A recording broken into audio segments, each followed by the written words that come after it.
Então, eu queria iniciar agradecendo ao Jigme La pelo convite. Né? Me sinto assim, muito honrado, muito feliz de estar aqui na Casa do Tibete e ver esse trabalho maravilhoso, né? Esse esforço constante do Jigme La de trazer para nós essa riqueza. Né? Então, também é muito emocionante a gente ver a situação do Tibete, né? E esse florescimento maravilhoso do Dharma, não é, que sobe da Índia em direção ao Tibete e é preservado nesse local.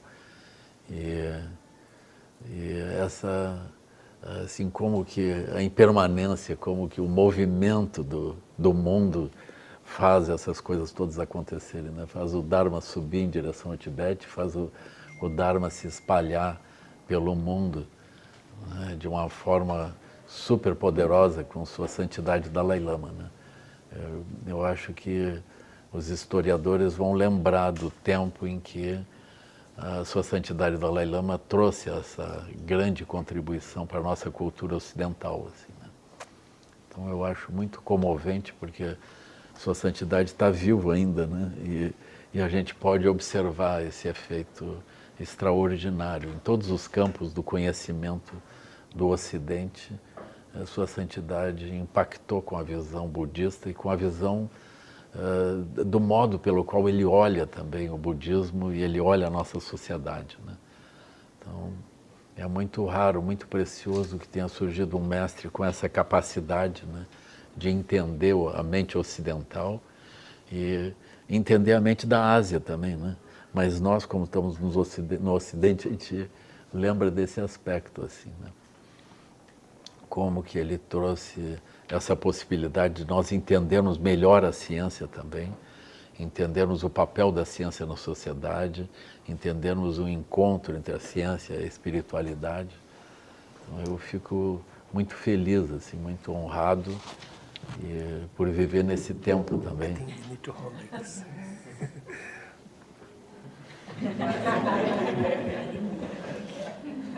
Alô?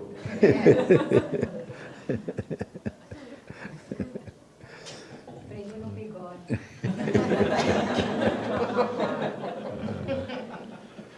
Então, o nosso tema hoje, melhorou, né? O nosso tema hoje, ele diz respeito ao caminho da meditação, é isso, né? Então tá bem. Então, esse tema, bom, eu estou há muito tempo nisso, né? Eu acho um tema maravilhoso, né? Mas é um tema, ao mesmo tempo, com muitas nuances, pessoal. Quando o Chagdud Rinpoche chegou no Sul, tá certo que eu meditava já há um bocado de tempo, né? E, assim, de saída, ele me disse duas coisas. O primeiro encontro que a gente teve, o Rinpoche me disse, não corta. No sentido de que a meditação não seria cortar os pensamentos. E nós podemos imaginar que a meditação é cortar os pensamentos, né? Então, o segundo ponto que o Chagdud Rinpoche disse é que se a gente não tomar cuidado, tem 24 estados de renascimento inapropriado que a gente pode encaminhar através da meditação. Então não foi propriamente alguma coisa muito auspiciosa, assim.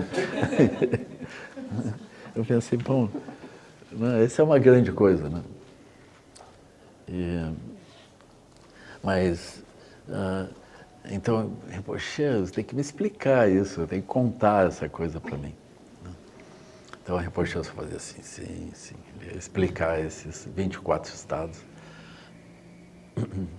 E tá certo que eu estou aqui falando sem aprofundar, né? Estou falando só coisas gerais. Então eu vou falar também uma coisa geral que o Rinpoche falou, que depois eu vou aprofundar isso no decorrer, né? Certa vez ele foi convidado a ir à Coreia.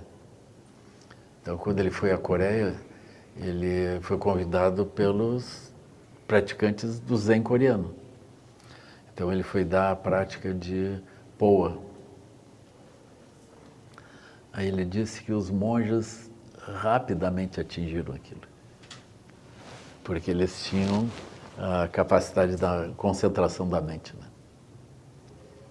Então é assim.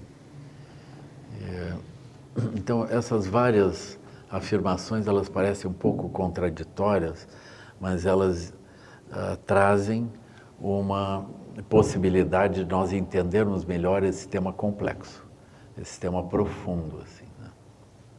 Assim. Então,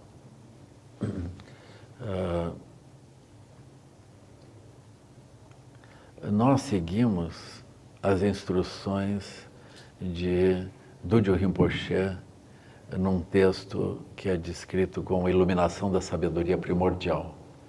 Eu acho esse texto clarificador com respeito à meditação. Ele não é um texto que ele está focado diretamente à realização.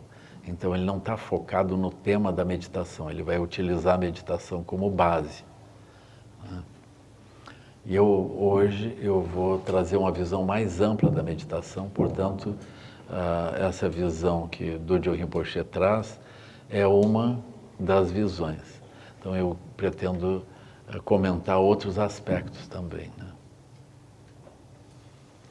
Mas eu vou começar por esse texto de Dudjom Rinpoche. Então, nesse texto, que também é comentado por Gyatro Rinpoche, vocês vão ver, isso está publicado pela revista Bodhisattva, pela editora Bodhisattva, na forma de livro, né? E vocês vão encontrar essa descrição que Dudjom Rinpoche nos convida a... Então ele vai descrever esse caminho como inicialmente shamatha, depois vipassana. Então ele vai descrever o caminho de visão, meditação, ação e fruição. Todos esses aspectos nós podemos dizer que são palavras diferentes para tratar do tema da estabilização da mente em uma condição de lucidez, que é o objetivo que nós vamos percorrendo no nosso caminho. Então nós iniciamos com visão, ou seja, como que nós vamos meditar se nós não tivermos alguma descrição do que seria um estado lúcido. Depois nós praticamos a meditação como a prática do estado lúcido. E nós praticamos então a visão, meditação, e depois nós temos a ação com o estado lúcido. Então a ação se torna uma forma de meditação também. E no final nós temos fruição, no sentido de que não há um esforço, tem uma naturalidade de exercer a lucidez correspondente aos ensinamentos de visão, onde nós começamos, né? Mas dentro dessa abordagem, nós temos uma condição preliminar, que é a prática de shamatha. Então a prática de shamatha, ela tem uma instrução específica que não é propriamente uma instrução de visão, é uma instrução de estabilização meditativa. Então, essa prática, a prática de shamatha, ela difere um pouco das práticas de meditação que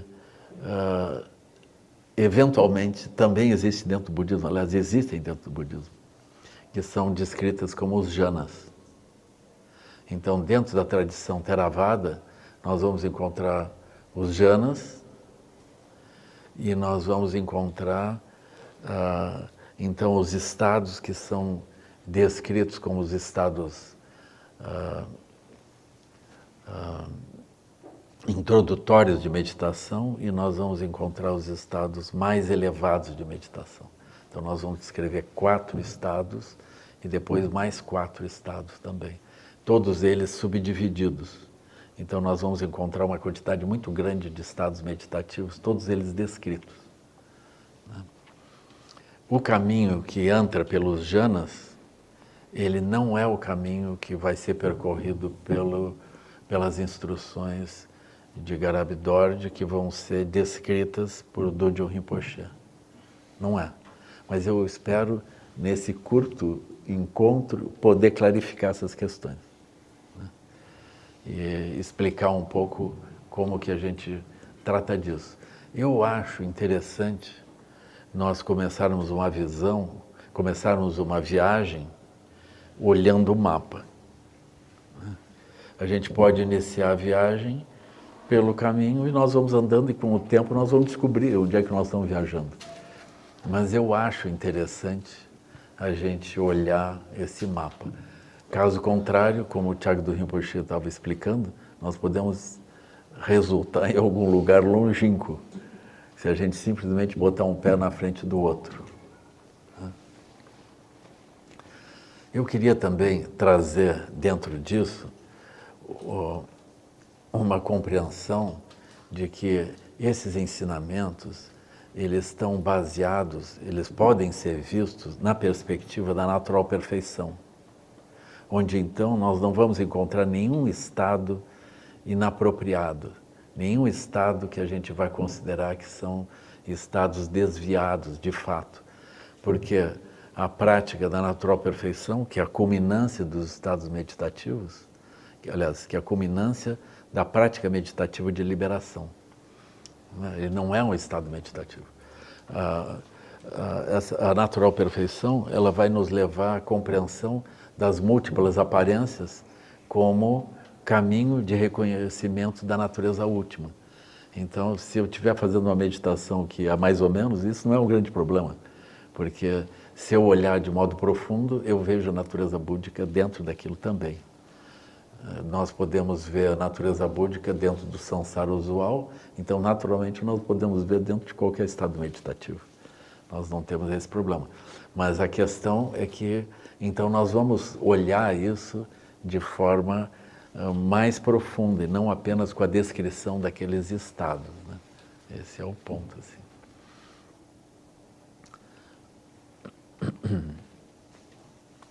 Então, eu diria assim que para nós podermos entender o processo meditativo enquanto lucidez, nós precisamos entender as 8 consciências. Tá certo que o Buda fala 6 consciências, mas ele também fala 8 consciências. Então a própria noção do que seja consciência é crucial, sem o que nós não conseguimos andar. É assim. Então aqui a consciência não tem nada a ver com cérebro. Nós estamos falando de uma outra coisa, né? Então a consciência aqui, ela diz respeito a isso que está acontecendo aqui entre nós, por exemplo, né? Então nós estamos nesse momento, nessa sala da Casa do Tibete. A Casa do Tibete já teve outras sedes. Agora, aqui não foi construído para ser a Casa do Tibete, mas ela é a Casa do Tibete. Então, como que alguma coisa que não é, torna-se? Então, isso é uma questão que ela vai ser respondida quando nós tratamos da não dualidade. Então, eu construo mentalmente a Casa do Tibete, eu dou uma olhada assim e passo a usar aqui como tal. Então, não me relaciono com as paredes. Nós não nos relacionamos com as paredes. Nós nos relacionamos com as visões que nós construímos. Essas visões que nós construímos são descritas como dharmas, são aparências. Os dharmas são produzidos pela consciência. Nós não lidamos com coisas materiais, nós não nos relacionamos com coisas materiais. Nós nos relacionamos sempre com coisas que são objetos mentais.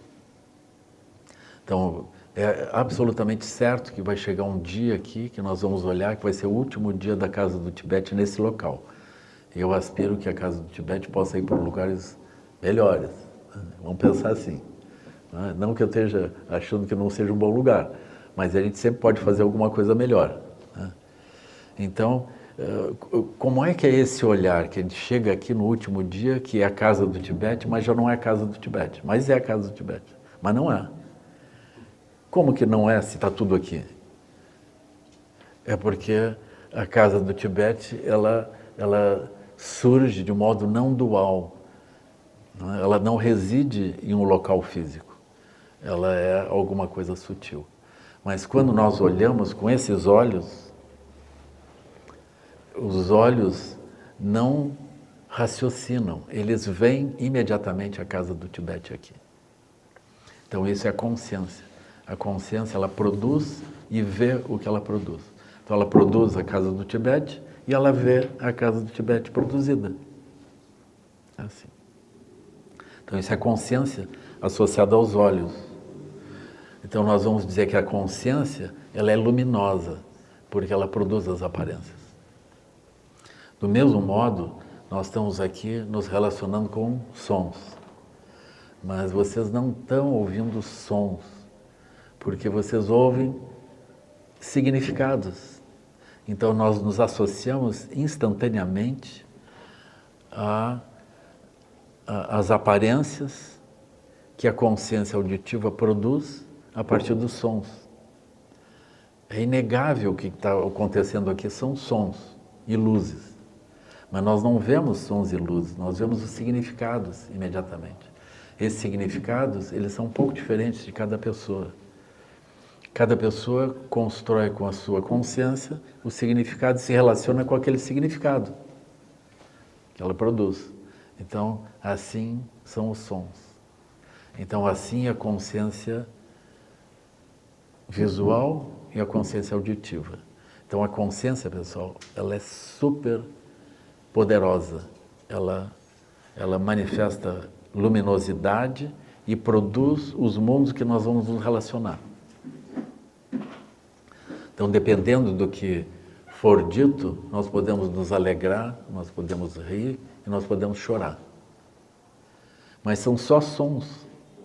Como que nós podemos rir e chorar pelos sons e pelas luzes? Porque nós nos relacionamos não com sons e luzes, mas com as imagens que são os dharmas, são as aparências que nós mesmos produzimos. Então nós produzimos as aparências e repercutimos as aparências. Então essa repercussão das aparências é descrita pelo Buda como originação dependente. Ela está descrita na roda da vida, tem 12 elos de originação dependente. Então nós temos muitas diferentes visões que vão decorrendo, encadeadas, e o Buda vai descrever que é inevitável que essas construções elas cessem. Então esse processo pelo qual nós estamos engajados, eles, incluindo as nossas identidades, eles são dharmas, eles são aparências. Eles surgem, existem por um tempo e cessam. Então a morte é inevitável. Porque não é a morte, é a morte das construções, que incluem as nossas identidades, a nossa operação física das consciências desse modo. Então a nossa morte é completamente inevitável, mas o ensinamento do Buda é um ensinamento da não morte, o que é paradoxal, porque o ensinamento da morte diz respeito àquilo que é construído, mas a nossa natureza é a construtora. Então, o Buda se declara que ele traz o ensinamento da não-morte. E ele também traz o ensinamento da extinção. Então, nós podemos considerar que o ensinamento, a meditação vai nos levar à extinção. Sendo que a extinção não é, assim, o desaparecimento, pof, sumiu alguém. Não é isso. A extinção, o Buda descreve como o não engajamento no processo delusivo produzido pela consciência dos 5 sentidos ou qualquer outra, e do 6º sentido também. Então, o Buda se declara liberto do processo que surge quando as construções da consciência decorrem. Então, ele é um arhata, no sentido de que ele não é mais arrastado pelo processo da ignorância, que é descrito como o início do samsara, o início dos problemas, né? Então a meditação o Buda vai apontar como um caminho que nos leva à não morte e à extinção. Então o Buda diz, eu não me prendo mais em estados meditativos ou em estados mentais, sejam quais forem. O que é paradoxal, porque então esse panorama ele nos ajuda a entender a profundidade do ensinamento do Buda e a diferença com relação ao ensinamento bramânico e védico que aparece também nos próprios textos, nos diálogos do Buda com os deuses, por exemplo, com Brahma, com Sakka, com outros, com Yama, com outros deuses que pertencem ao panteão budista. E isso também clarifica o que é o panteão budista, né? O que é muito comovente. Isso está em todos os textos, né? Mas aquilo dentro dos textos tibetanos especialmente, isso não aparece como um tema em si, mas aparece como um tema do ambiente. Então os ensinamentos eles sempre vão lembrar esses aspectos. Então o Buda vai descrever 3 mundos. Nós, naturalmente, estamos no mundo do desejo, porque, essencialmente, a operação da nossa mente depende de uma aspiração, de um desejo. Isso inclui os bodhisattvas, pessoal, para o bem ou para o mal. Eu lastimo, mas não há como negar, porque os bodhisattvas aspiram que os seres se libertem e que o sofrimento cesse. Então, os bodhisattvas em Tushita, de onde o próprio Buda veio e nasceu para sua última manifestação em corpo, onde ele surge então como Buda Sakyamuni, ele vem como um bodhisattva e se transforma num Buda. Ele vem de Tushita. Então, Tushita pertence ao reino dos deuses. Então nós temos a roda da vida, com 6 reinos. Regendo a roda da vida nós temos Yama, que pertence ao reino dos deuses, e ele é o julgador. Então Yama, ele rege tudo que nós fazemos, porque nós nos julgamos e julgamos os outros também. Mas acima de Yama, que julga, há o reino de Tushita. O reino de Tushita é o reino da compaixão. Então a relação entre o reino de Tushita e o reino de Yama é assim. Os bodhisattvas dizem, Yama, não perca tempo criticando os seres são confusos, nós temos é que salvá-los. Aí Yama fica com uma cara meio estranha assim, né? Então se diz que o reino de Tushita é superior ao reino de Yama. Acima de Tushita, né? Mas acima de Tushita existe o reino dos deuses que têm luminosidade, eles têm a capacidade luminosa de criar realidades e criar soluções. Então, por exemplo, os bodhisattvas sempre têm esses amigos, eles dizem, olha, eu não estou sabendo como resolver aqui, nós precisamos de recursos, precisamos de meios hábeis aí para resolver os problemas. Aí esses outros deuses, eles se alegram em encontrar isso, em oferecer os meios. Mas acima desses deuses que oferecem os meios e acima de Tushita, pessoal, tem o reino de Mara. O reino de Mara é o último que rege todos os outros. E como que Mara rege? Mara rege porque ele oferece o que nós queremos. Então, por exemplo, se a gente tiver um filho que vai fazer vestibular, a gente, de modo geral, reza para Mara e não para o Buda. A gente diz, Mara, por favor, resolva isso. Depois eu me acerto com o Buda lá. Mas eu preciso que ele passe no vestibular. É mais ou menos assim, né? Assim, não basta assim a gente dizer, bom, dentro do espaço básico, da natureza última, tanto faz passar no vestibular ou não, né? Isso é o que o menino vai dizer depois. Ele vai dizer, meu pai, você não sou budista, no espaço básico não faz nenhuma diferença. Isso é só o samsara. Não, meu filho, mas você tem que entender que... Né? Aí nós estamos representando Mara. Então, eu acho que é muito difícil quando a gente reza para alguma coisa não pedir para Mara. Aí Mara, ele é infinitamente bondoso. no seu processo manipulador, né? Então ele concede aquilo e o menino fica preso em quê? No curso que ele passou, entende? É assim.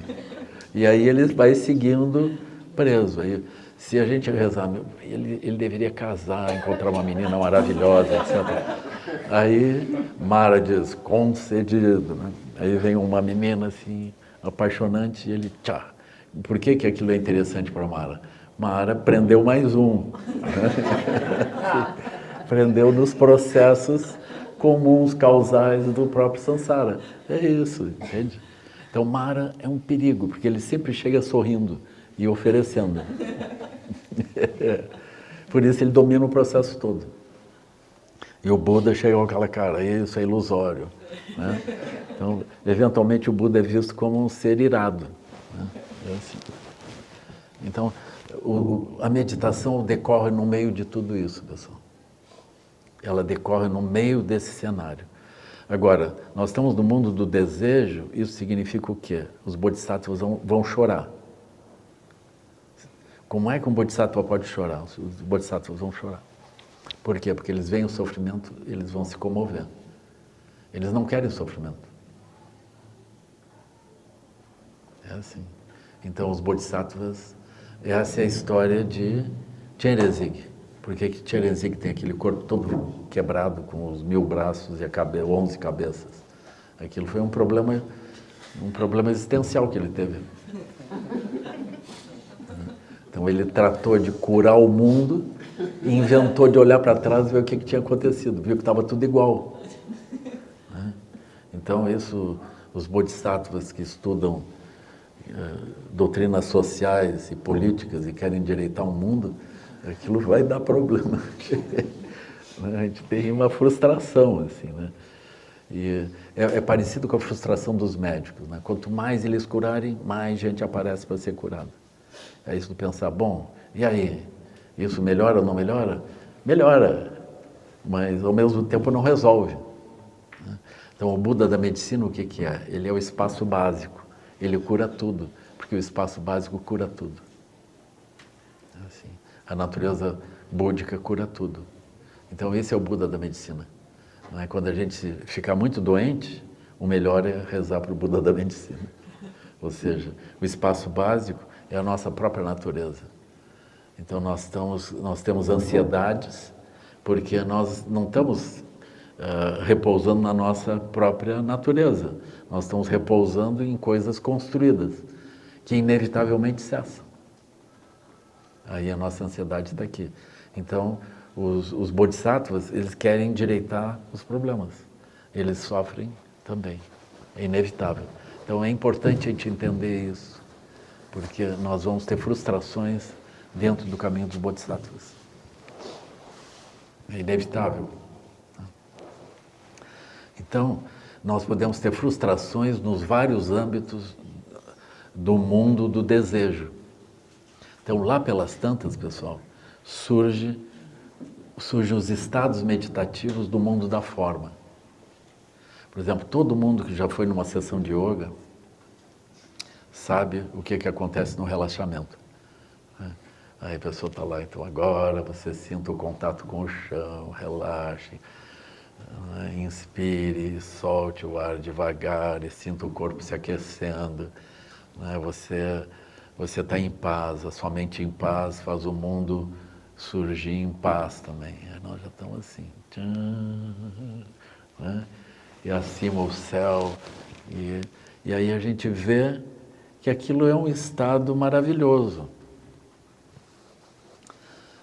Então a gente diz, bom, a vida de repente pode ser simplificada. Eu não preciso imaginar que a felicidade está vindo por causa das coisas ou das situações.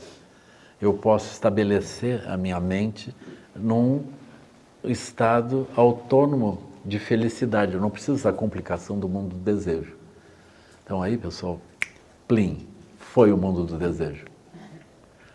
A gente, de repente, relaxou, agora a gente senta em meditação e está feliz sentado, assim, a energia circulando, nós concentrados super bem, estamos ótimos agora, né? E então surgem 4 estágios meditativos que vão ser descritos, cada um deles também subdividido. Esses estados meditativos, eles estão descritos pelo Buda. Eu não vou aqui alongar isso, porque nós vamos nos atrapalhar um pouco com o tempo, né? Mas eu acho super útil que a gente olhe isso, né? Esses estados, o Buda percorreu, e tem o Sutta Tapussa, chamado Tapussa Sutta, que descreve a passagem dele por esses estados. Então, quando o Buda saiu da casa e foi para a floresta, ele encontrou diferentes mestres que introduziram ele nessas práticas. Mas o Buda, que não era o Buda ainda, era o Bodhisattva, ele tinha uma super sabedoria já, né? Já tinha uma lucidez. Então ele se deu conta que esses estados eram estados que surgiam, se estabeleciam por causas e cessavam. Então ele começou a usar essas 4 características de ele descrever o estado, ele descrever o surgimento por causas e localizar as causas, aí ele vê o desaparecimento daquilo e ele então localiza o fato de que aquilo era um estado parcial, limitado, e ele então vê como que ele faz para não retornar a um estado parcial, limitado. Então isso vai terminar resultando naquilo que é chamado as 4 nobres verdades do Buda. Esse método. As 4 nobres verdades, ele descreve o sofrimento, ele vê o sofrimento surgindo por causas, vê o sofrimento cessando e vê o caminho que leva a nós não retornarmos para as condições de sofrimento. Então, isso vai surgindo já praticamente no caminho da própria iluminação do Buda. Então, ele vai olhando os estados meditativos que ele vai passando. Aí ele sai daquele lugar, o mestre convida ele para ficar, e ele diz, não, esse estado é um estado parcial, eu quero ir adiante. Aí o mestre diz, se você atingir alguma coisa superior, volte e me conte. Aí ele vai, assim ele vai passando pelos estados que seria relacionado a um nível de satisfação pessoal, satisfação e felicidade. E todos eles têm graus, então isso é a subdivisão desses estados. Então esses estados são brahmânicos. Sua Santidade Dalai Lama, eu ouvi ele descrevendo a prática das meditações brahmânicas. Eu fiquei muito comovido por essa descrição também dele, né? Porque são estados em que nós somos dirigidos a um bem-estar. Esse bem-estar está associado aos 4 incomensuráveis: compaixão, amor, alegria e equanimidade. Na ordem de bondade altruísta, né? Compaixão, alegria altruísta e equanimidade. Então isso converge, isso vai em direção à equanimidade.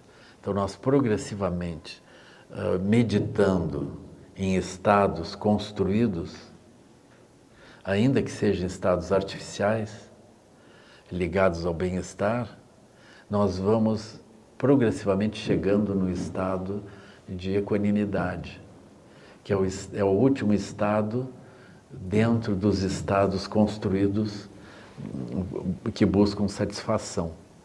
Então, essa condição de equanimidade, ela é como se fosse uma maturidade que ocorre quando então nós olhamos os estados construídos e dizemos, mas é tudo igual, eu construo de um jeito, construo de outro jeito, é a mesma coisa. Todos eles construídos existem por um tempo, cessam. Então, eu estou perdendo tempo. Eu acho isso super comovente, pessoal. Eu confesso, acho comovente. Mas esse não é o caminho de shamatha que vai gerar depois vipassana, é uma outra coisa. Eu depois vou descrever esse outro caminho. Então aqui nós estamos seguindo o caminho dos 3 mundos. Então nós estamos saindo, nós estamos transmigrando do mundo do desejo, passando por estágio do mundo do desejo, entrando no mundo da forma, onde eu já não estou mais pensando que eu tenho que ter, por exemplo, coisas que me deem satisfação, que entrem através de olhos, ouvidos, nariz, língua e tato. Não, eu fecho olhos, ouvidos, nariz, língua e tato e olho internamente estados meditativos elevados que eu acho muito melhores do que qualquer coisa que eu possa obter com olhos, ouvidos, nariz, língua e tato, pessoal. É assim. Então aquilo leva a uma natural simplicidade da vida.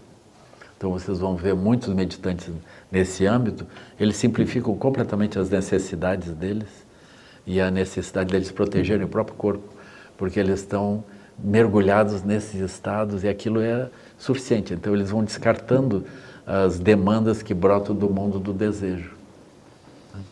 Mas aí chega a equanimidade, sendo que o último estado do mundo da equanimidade é a Kanishta, que é o ambiente, o reino dos deuses de Akanishta. Nesse local surge então a aspiração para o mundo da não forma. Então eu não estou mais buscando agora alguma coisa construída. Então agora eu passo a procurar alguma coisa naturalmente presente e ampla. Então eu não quero, por exemplo, o bem-estar, um estado de bem-estar. Não, eu quero o espaço infinito.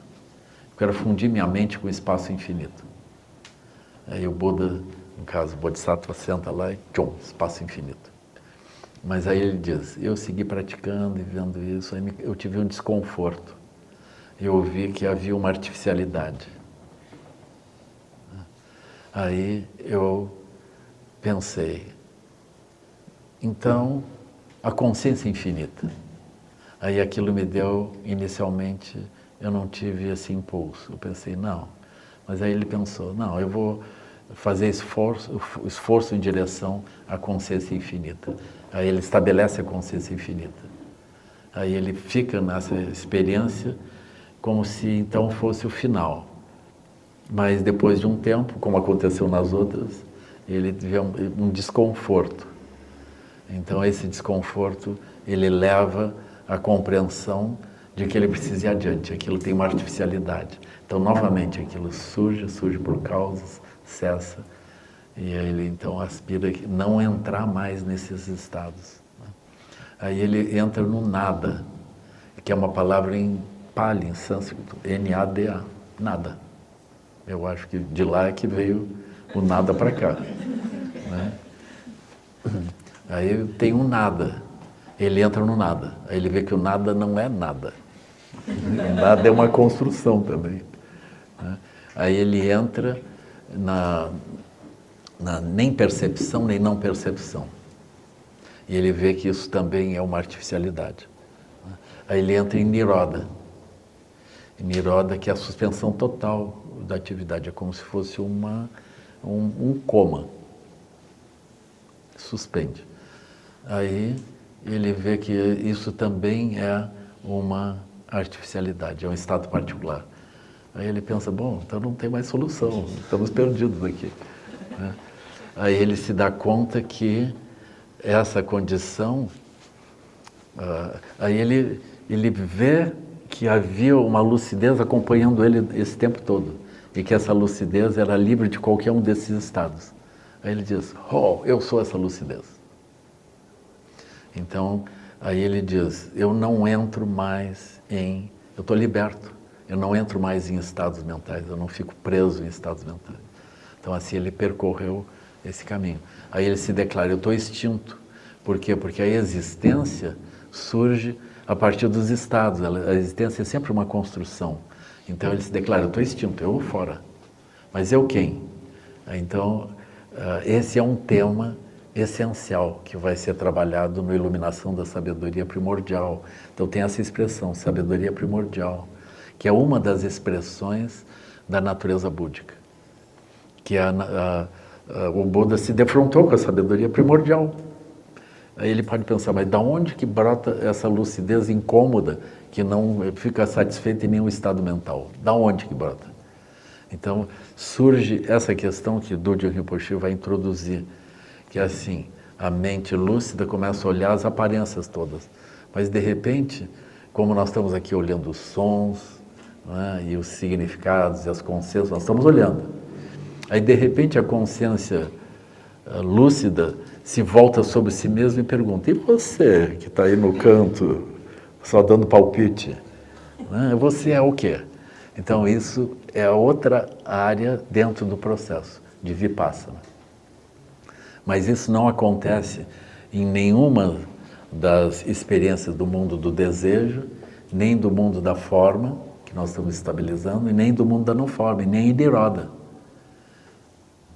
Isso vai acontecer pelo cultivo de Vipassana, que é uma outra coisa. Então aí nós voltamos aquilo, voltamos para o mundo do desejo.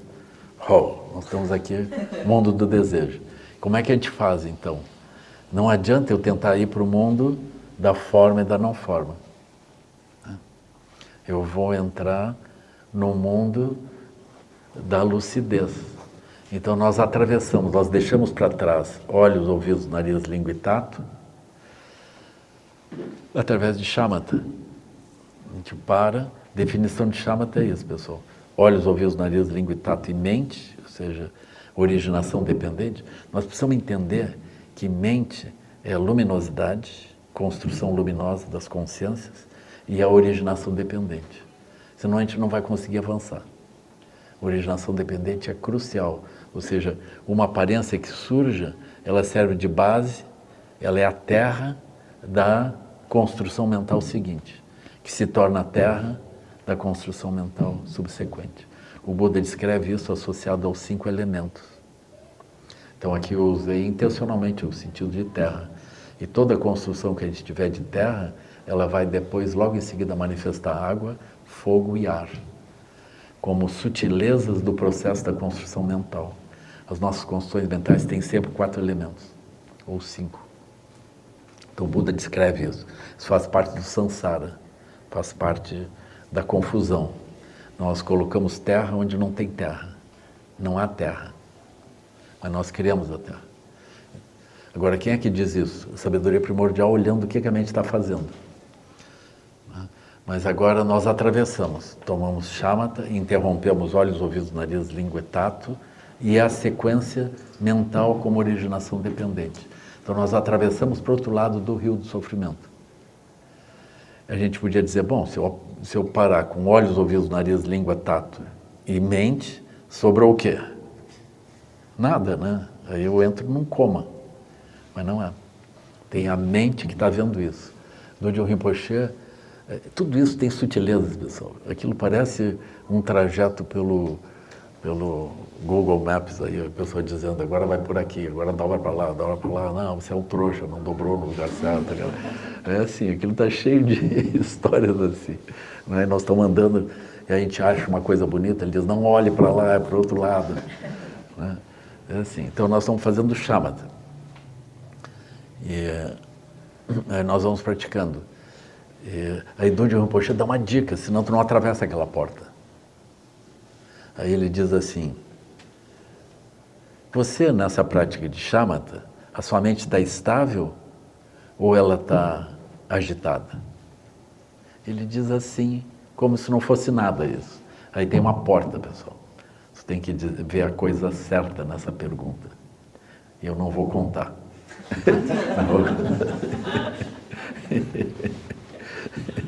Nós temos que atravessar. Está cheio de portas, tem que dizer a senha certa. Mas Dogen Rinpoche está ali para fazer o quê? Né? Para ajudar. Né? Então, aí tem a questão toda é assim. Aí Dogen Rinpoche diz, a questão não é se você está com a mente estável ou se a mente está agitada. A questão é que tem uma terceira presença aí, que é a presença que vê se você está agitado ou está estável. Então, por exemplo, a gente responde, deixa eu ver, eu estou estável. Não é tanto assim, né? A pessoa, estou estável. A questão real é agora nós observarmos como é que a gente disse isso que estava estável.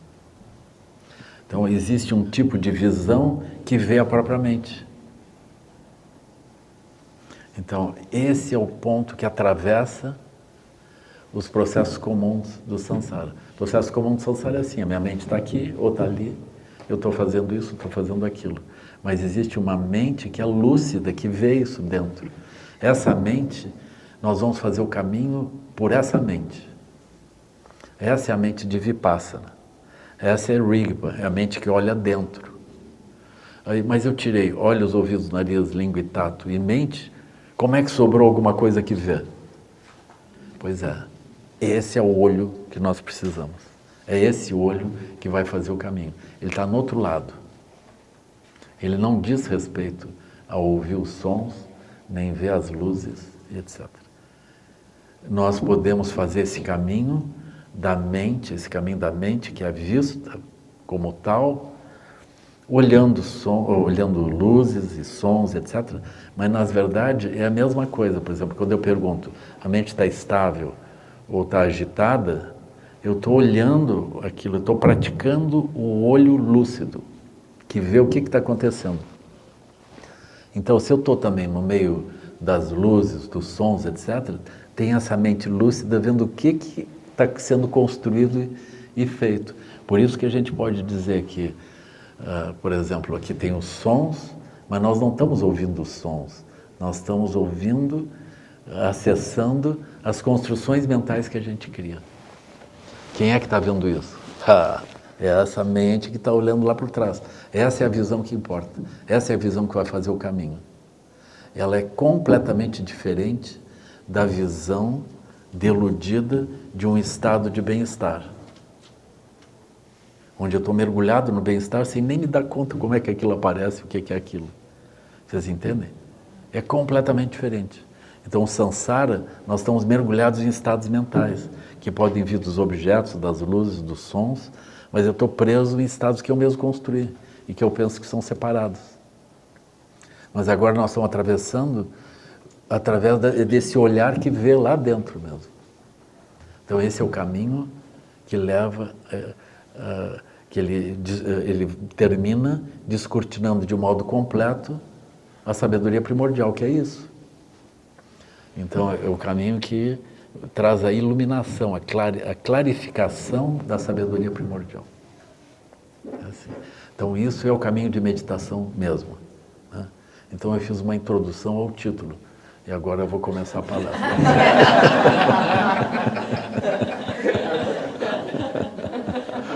Bom, agora a gente já definiu as palavras, agora dá para...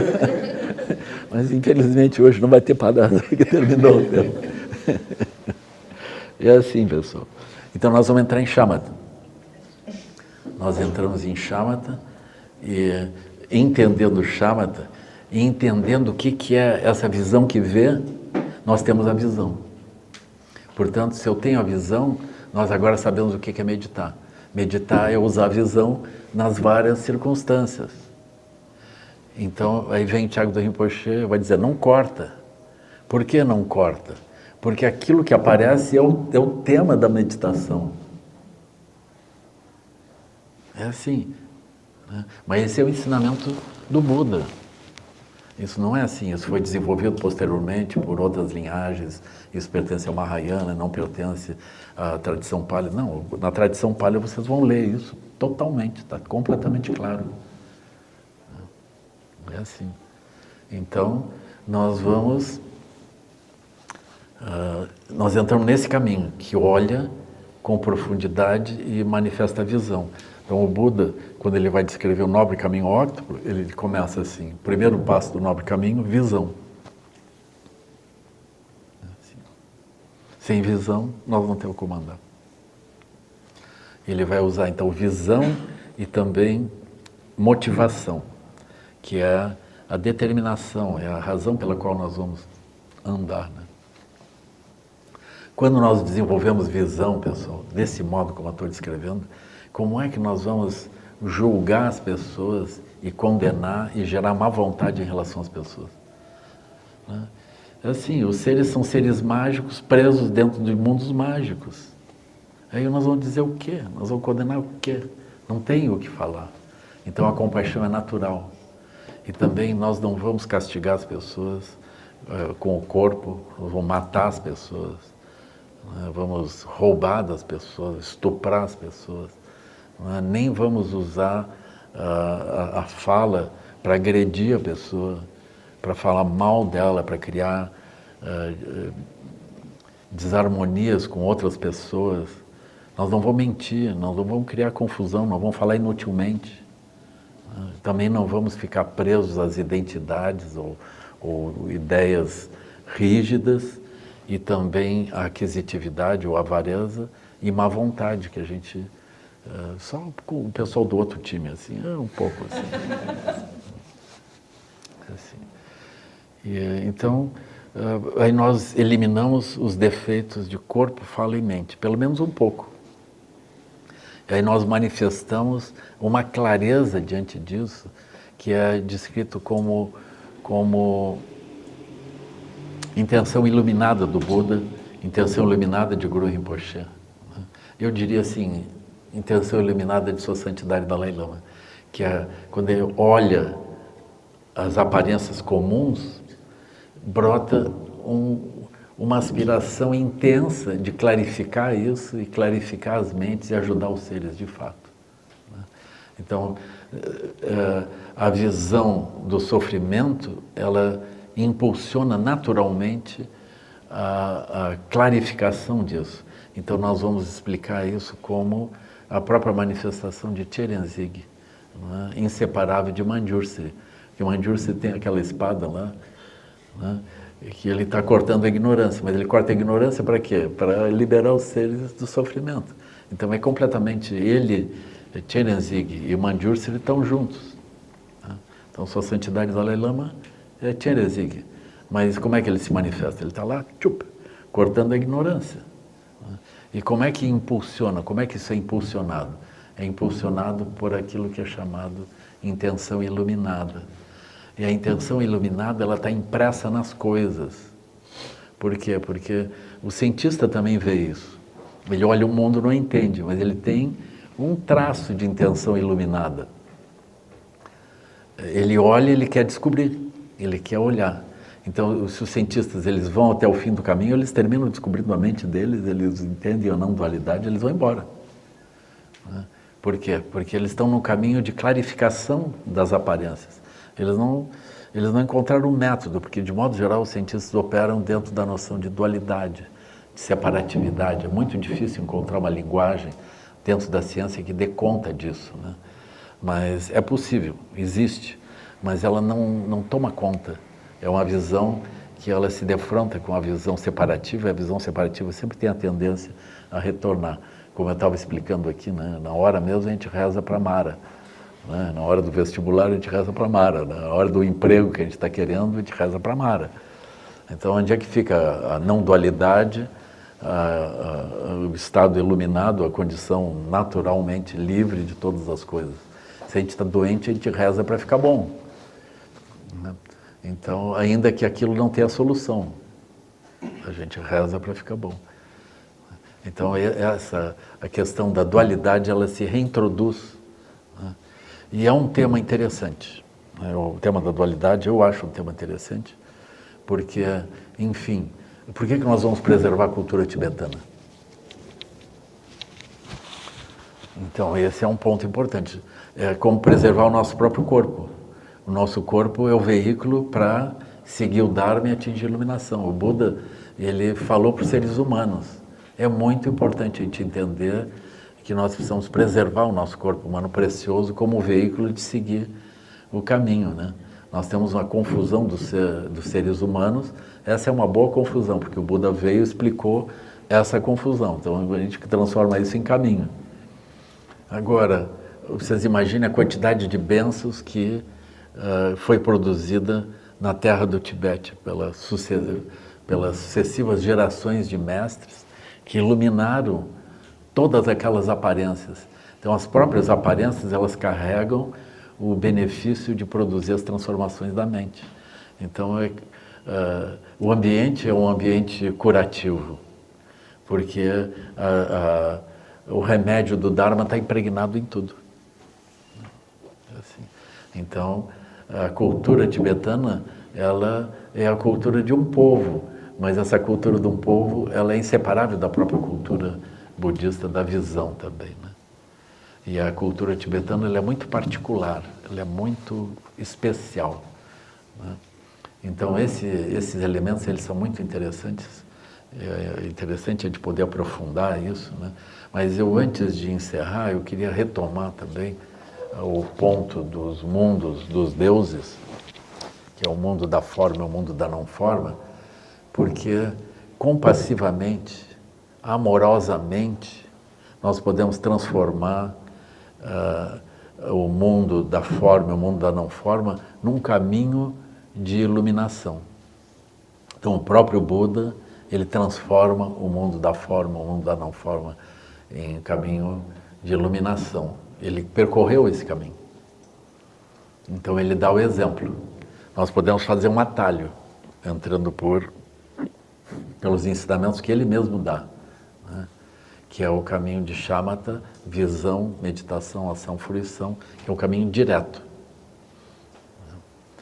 Mas nós podemos entender a aliança dos deuses com o budismo. Então vocês olhem assim, por exemplo, os deuses, o Buda transforma eles em protetores do Dharma. Eles tornam os deuses em protetores do caminho. Então, para nós, é maravilhoso a gente entender que nós podemos abandonar o mundo do desejo com todos os conflitos se nós cultivarmos compaixão, por exemplo, cultivarmos amor, alegria, equanimidade em relação às pessoas, situações, olhando para todas as direções, com os 4 incomensuráveis. Isso não é iluminação, mas isso nos coloca numa posição muito melhor. Então, na visão dos ensinamentos do Buda, ele vai classificando os praticantes como os praticantes que não estão na corrente. Depois tem os praticantes que entram na corrente, no caso nós. E ele vai descrever assim, por exemplo, os praticantes que entram na corrente, eles têm ainda autocentramento, eles têm ideias de identidade pessoal e eles têm conflitos. Eu acho que isso é até comovente, porque as linhagens também eventualmente elas estão na corrente, mas elas têm um sentido de identidade própria e surgem tensões. Mas existe o período onde os 3 venenos da mente se reduzem, ou seja, o javali, o galo e a cobra se reduzem. Então as diferenças por identidades, elas se reduzem. E os 5 grilhões inferiores se reduzem. Então, nós podemos aspirar os grilhões superiores, que correspondem ao reino da forma e da não forma. Ou seja, a gente deixa um pouco o mundo do desejo e mergulha no mundo dos estados meditativos. Então, nós podemos fazer isso. Então, o Buda vai descrever que a pessoa não renasce mais no reino humano, mas ela vai renascer no reino celestial. Vocês vão encontrar essas descrições, que não há mais um renascimento humano. A pessoa, mas para onde que eu fui? Não, vai para um reino celestial. Mas eu quero garantias, como é que é isso? Né? É assim, lá é interessante, né? Lá é um reino assim, compaixão, amor, são estados, mas tem um eu dentro disso. Mas a pessoa não retorna mais ao mundo do desejo, no sentido de que agora eu preciso de olhos, ouvidos, nariz, língua e tato, olhar para as coisas, gostar e me sentir mais eu gostando ou não gostando de coisas. A gente começa a olhar o mundo do desejo como uma coisa meio estranha, né?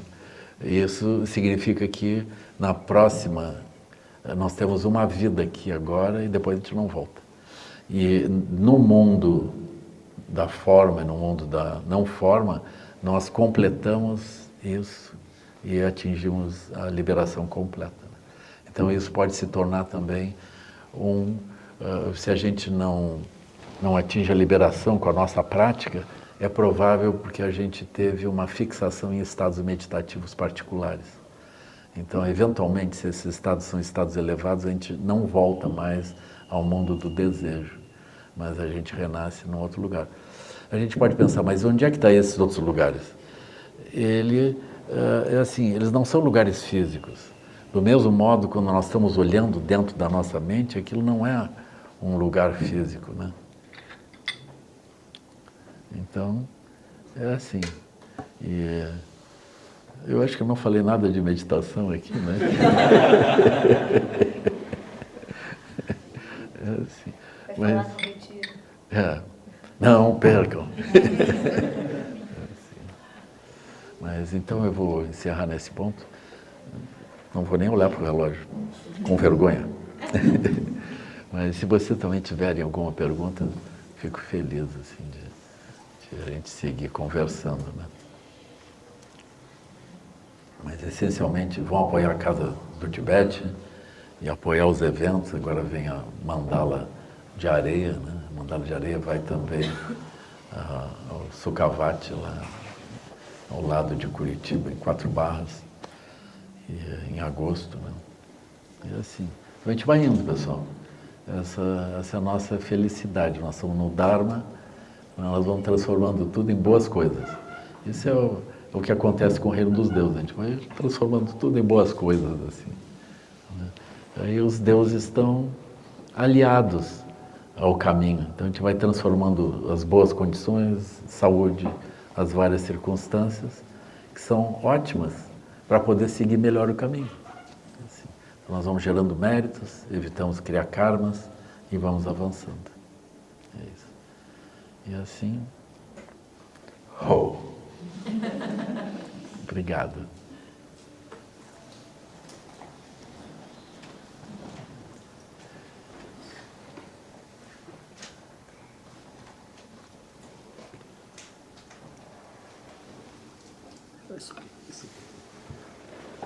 Thank you very much, Lama, for your time and also wonderful teaching. So, Maybe they have some questions. Let's see. if you have a question, we can take 3 questions so that Yes. anyone has a question? 3 questions. 3 perguntas, right? 3 perguntas. Yeah. Ele fala o português, sim. Ele é... Great. Please. Primeiro, obrigado, Lama. Eu queria saber como diferenciar esse olhar que olha a mente, saber que ele não está conectado com alguma identidade. Como saber que ele é puro e livre esse tipo de ilusão, esse olhar que olha para si mesmo. Como saber que ele é o último estado.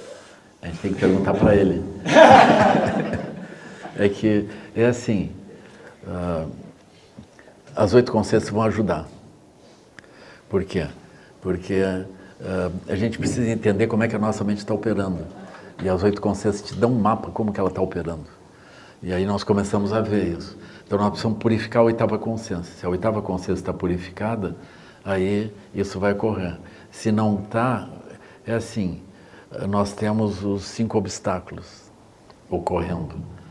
Não importa qual o conteúdo que tem ali dentro, ele tem, por exemplo, o primeiro obstáculo que vai surgir lá para a 8ª consciência e, portanto, para a sabedoria, é o fato de que nós temos um viés associado, nós temos um tingimento da mente associado a tudo que é sensorial. Então, nós não olhamos aquilo de um modo livre, nós olhamos a partir do impulso natural que tem ali dentro, associado a olhos, ouvidos, nariz, língua e tato. Então, esse é considerado o primeiro dos 5 obstáculos. Então, essa palavra obstáculo, a gente tem que guardar, da mesma forma que grilhão, porque ela começa a voltar, sempre com o mesmo sentido, né? Aí o segundo obstáculo é assim, quando eu olho, seja por que for, que eu quero olhar com lucidez, eu olho, mas eu tenho má vontade. Então eu tenho um borbulhar da mente, aquilo é má vontade. Ou eu olho e tenho um torpor. Não, é como se a minha mente não conseguisse penetrar, porque eu tenho um torpor. Ou eu olho e tenho uma agitação mental, porque a mente não está concentrada, ela se agita. Ou eu olho e eu penso, bom, aqui é alguma coisa que o Dharma não entra. Aqui é uma realidade que, enfim, é uma realidade própria, ou eu nem penso isso, eu simplesmente não conecto a visão do Dharma e eu embarco naquilo que é o que acontece. Por exemplo, a gente vê um filme, a gente vai dizer ilusório, ilusório, pega uma aula, ilusório, ilusório, ilusório, ilusório, ilusório. A gente embarca no filme, que horror, olha lá, aquilo. A gente embarca. E isso é o quinto obstáculo, que é descrito como dúvida. Mas dúvida não é que a gente tem uma dúvida, dúvida é pelo fato que a gente então nem traz o Dharma. A gente toma a originação dependente como base. Então esses são 5 obstáculos da 8ª consciência. Então quando nós procuramos olhar, nós vamos ter esse problema. Mas nós vamos purificar esses obstáculos. Assim, pela própria prática, né? Mas a consciência é capaz de ver isso. Ela diz, bom, você está com um obstáculo de tal coisa, a pessoa, pá, tô. E está com tal coisa, pá, tô. Ela vê, a pessoa vai purificando isso. Né? Por isso que a gente tem que fazer prática. Boa noite, por que quando a gente, eu não sei se isso é com todo mundo, mas eu me sinto dessa forma, quando a gente para ver a consciência a partir da própria consciência, por que isso tem que ser um processo meio de olho fechado, assim, parece pra gente ver? Por que eu não consigo ver a consciência assim? E ela tem que ser assim? A consciência como se fosse um objeto diante de nós? Um exemplo. Por que tem que ser de olho fechado? Mas não precisa, não precisa. Tu olha, por exemplo, o Guru Rinpoche está assim. Tu olha, Bodhidharma está assim. Se diz que o Bodhidharma cortou as pálpebras. Pra... Microfone não.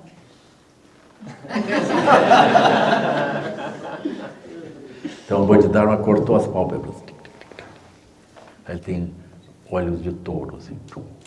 E Guru Rinpoche também. Guru Rinpoche está com aquela cara dele assim. Né? O Buda que está meio assim.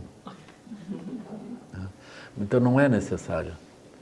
Por quê? Porque o mundo externo, eu posso pensar que ele é ilusório, mas ele não é ilusório. O mundo externo é a própria manifestação direta da natureza luminosa, extraordinária. Ele é a mandala completamente pura de Guru Rinpoche e do Buda primordial, de Samantabhadra. Nós estamos no meio da mandala, não falta nada. Não é nada que... Nós podemos ver com os olhos isso. Não há um obstáculo. Mas nós precisamos purificar a consciência dos olhos. Então nós vamos purificar a 8ª consciência, porque se eu tiver com a 8ª consciência livre, quando eu olho para as coisas, eu olho elas como elas são. Mas se eu estou com a consciência presa em alguma coisa, eu olho de acordo com aquela característica, né? Que é o que eu comecei aqui dando esse exemplo. Nós estamos com a consciência presa na casa do Tibete. Então nós olhamos aqui a casa do Tibete. Agora vem um corretor de imóveis aqui, ele tem a mente muito mais livre que a nossa. Ele olha, isso aqui vale tanto e pode ser uma loja de qualquer coisa. Nós não, isso aqui é a casa do Tibete. Não, isso aqui nunca vai ser outra coisa. Aí ele, não, isso aqui pode ser muitas diferentes coisas. A gente, pá, mas como? Ele está me dando uma lição. Mas ele vê com os olhos.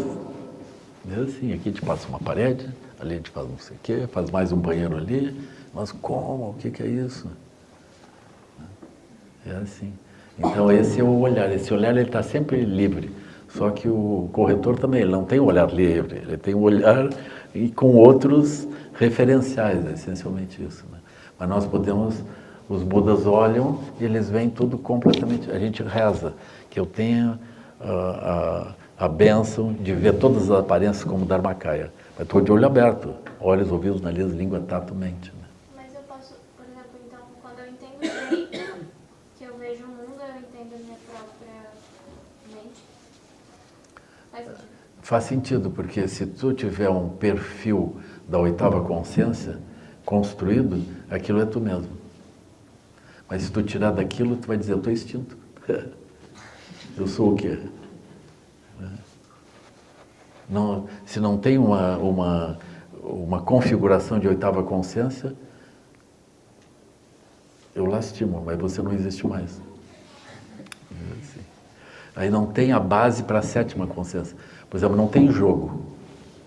Tu vai surgir jogador do quê? A sétima consciência é o jogador, aí tu não tem como surgir. Aí a sexta consciência não tem o que operar. Então, quando o tabuleiro do jogo se estabelece, aquilo substitui a consciência livre. Aí a sétima consciência é a identidade, ela opera nos espaços possíveis. Espaço possível do jogo. Então, são ações da mente possíveis para aquele tabuleiro. E a sexta consciência é, enfim, a que vai, é a executiva que vai fazer aquilo funcionar. E ela imanta os olhos, ouvidos, nariz, língua e tato como periféricos dela mesma. Porque as consciências visual, auditiva, etc., elas são periféricos da mente. O Buda esclarece bem esse ponto, como que a mente e as consciências sensoriais, elas são a mesma coisa, elas não se separam. Assim. Aí nós estamos operando sempre o potencial da oitava consciência, que é, enfim, inseparável de Dharmakaya. As múltiplas oitavas consciências são expressão criativa de Dharmakaya, que é a consciência livre da mente. Mas a gente precisa praticar, a gente precisa lembrar isso e praticar. Por isso que é assim, visão, o primeiro ponto. Depois, meditação. A gente medita em lugares controlados que a gente possa fazer isso, entende? Aí vem depois a ação. A ação significa que nós vamos meditar em lugar aberto, no meio da confusão. E aí nós temos fruição, então aquilo está presente. Então não tem nada que seja artificialmente produzido enquanto uma meditação. Por vezes é chamado de não meditação também. Né? Isso explica por que os Bodhisattvas Mahasattvas não tem nada para atingir.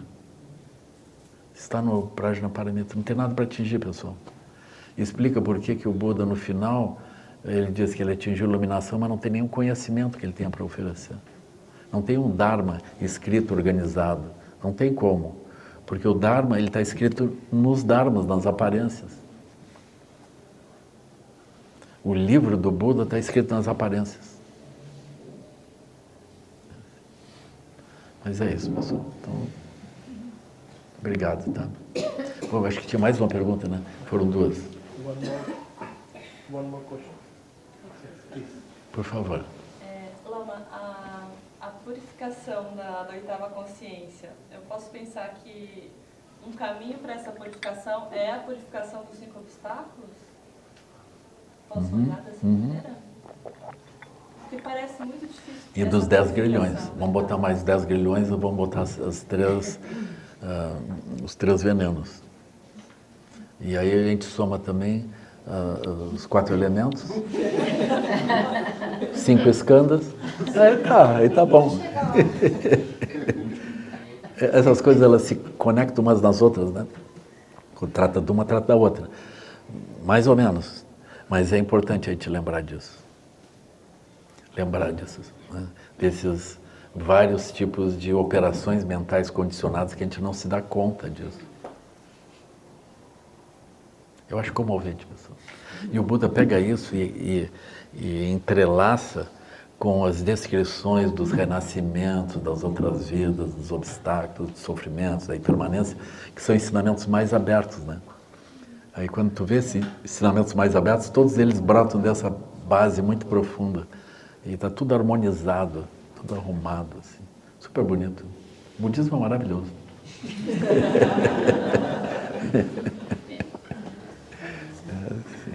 Eu acho que o budismo, assim, ele dialoga com qualquer tradição também. Porque você começa a olhar assim, tu está contemplando a mente, você não está dizendo somos budistas, não está dizendo isso. Nós estamos contemplando a mente, o budismo é não sectário. Na época do Buda, o Buda ensinava para os brahmanes, é como se fosse a própria sangha. Eram os brahmanes, era a sangha. Tinha a sangha dele, ordenados, que tomaram refúgio, não é? Estão ali, mas os brahmanes iam o tempo todo lá, pedir instruções. E o Buda vai dar instruções para os brahmanes, como que eles podiam funcionar melhor. Aí vinham as donas de casa, vinham os pais de família e perguntavam também. Né? Vários chegavam e perguntavam para ele: eu estou muito feliz aqui nesse mundo, né? Aí tinha o rei dizendo, eu tenho não sei quantas esposas, tantos cavalos e tantos elefantes e tantos generais. Eu estou super feliz aqui. Qual é o problema disso? É bonito isso. Aí o Buda vai descrevendo as 4 montanhas. Que eu não vou deixar de falar. O que é? Então a história, essa vai ser a última, aí nós encerramos. Então as 4 montanhas também, a gente vai ouvir muitas vezes as 4 montanhas. Aí veio esse rei, começou a contar isso, porque eu tenho isso, porque eu tenho aquilo, isso, aquilo. Aí o Buda contou para ele, pois havia um rei que tinha aí muito mais esposas, muito mais filhos, muito mais elefantes, muito mais gado, muito mais terra e muito mais tudo. Aí aquele rei, aí ele disse, e um dia esse rei recebeu um viajante. O viajante disse, eu estou vindo de leste e eu encontrei uma montanha gigantesca, como se fosse um grande bloco único, se deslocando em direção ao seu palácio. Ela tinha 10 quilômetros por 10 quilômetros por 10 quilômetros, se deslocando em direção ao seu palácio. Aí o rei ficou meio assim, né? Aí passou um tempo, veio um outro viajante de oeste e disse a mesma coisa, vindo uma montanha em direção ao seu palácio. Aí apareceu um outro viajante de sul e outro de norte. Então 4 montanhas chegando. E aí o rei perguntou, o que são essas montanhas? Aí o Buda disse, isso são envelhecimento, decrepitude, doença e morte. As 4 montanhas. Aí o rei, super poderoso, tremeu. E o rei, que era menos poderoso, tremeu também. Então é assim. Então todos nós, dentro da nossa realeza, dentro do nosso domínio, nós estamos com a situação das 4 montanhas que se aproximam. Eu sempre acho que na hora final dá para passar na fresta e pular e sair correndo.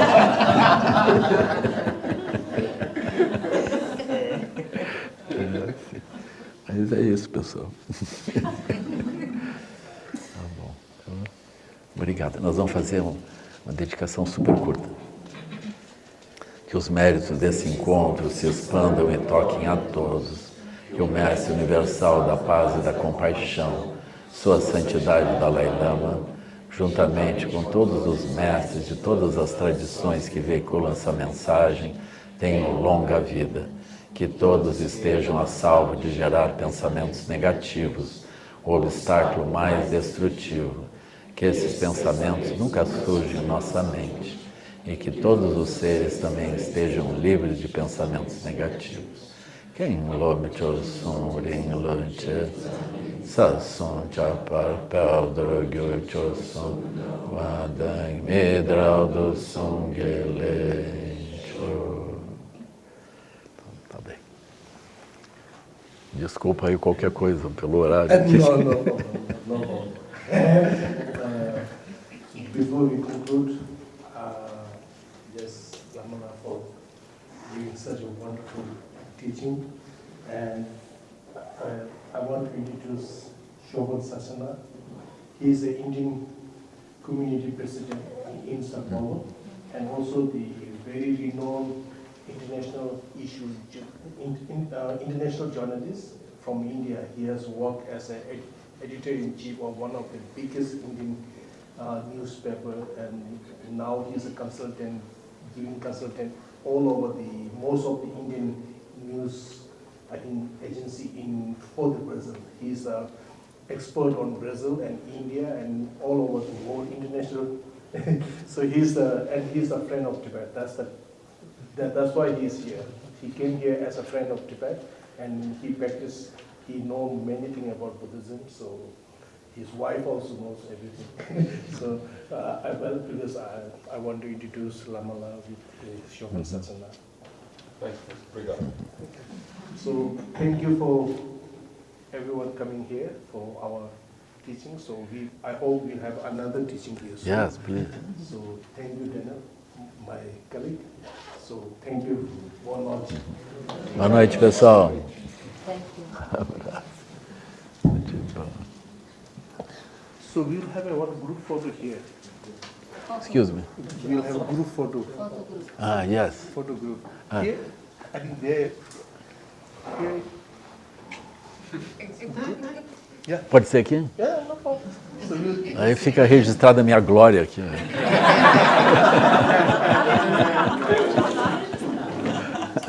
As glórias são rápidas. As 4 montanhas estão chegando rápido. Ah, mas quando eu volto para Fortaleza. Querida, que bom que tu está aqui. Estou, mas é uma situação bem complicada. É? Meu pai está fazendo tratamento oncológico normal.